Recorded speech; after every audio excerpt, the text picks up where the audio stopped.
amando Deus e amor nas antigas. Os evangélicos acreditam na existência do demônio, só que eles não praticam, por exemplo, o exorcismo chamado da Igreja Católica.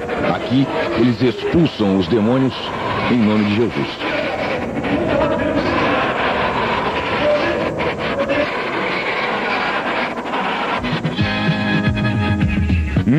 Quando o diabo entra no corpo, sai de baixo. É verdade, viu, Cris? E nessa hora o remédio é arrancar o capeta na marra. O repórter Mário Márcio mostra como isso acontece.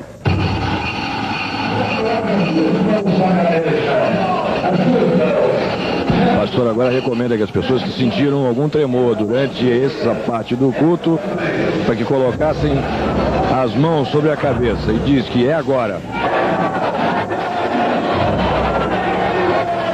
E ali está a manifestação.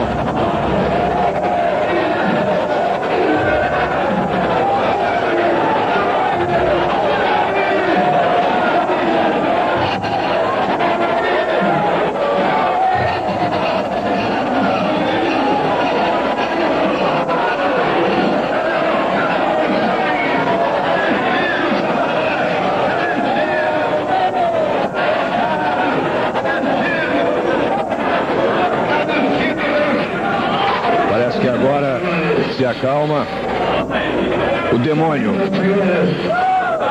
Finalmente foi embora. Pastor João Carlos, isso acontece todo dia. Todo dia é muito demônio.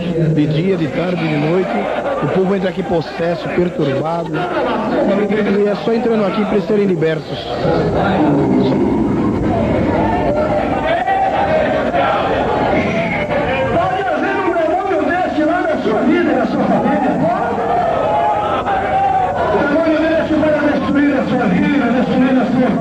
Os demônios existem, estão por toda parte. Muita gente foge deles, como o diabo foge da cruz, ou por outra, foge dos evangelhos.